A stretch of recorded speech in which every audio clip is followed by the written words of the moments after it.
اے پروردگار، میں نے اپنی اولاد ایک وادی میں جہاں کھیتی نہیں تیرے عزت و ادب والے گھر کے پاس لا بسائی ہے۔ اے پروردگار، تاکہ یہ نماز پڑھیں سو تو لوگوں کے دلوں کو ایسا کر دے کہ ان کی طرف جھکے رہیں، اور ان کو میووں سے روزی دیتے رہنا تاکہ تیرا شکر کریں۔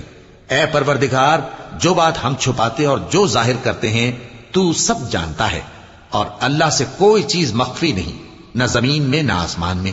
اللہ کا شکر ہے جس نے مجھ کو بڑی عمر میں اسماعیل اور اسحاق بخشے، بے شک میرا پروردگار دعا سننے والا ہے۔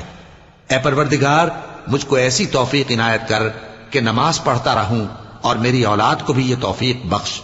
اے پروردگار، میری دعا قبول فرما۔ اے پروردگار، حساب کتاب کے دن میری اور میرے ماں باپ کی اور مومنوں کی مغفرت کیجو۔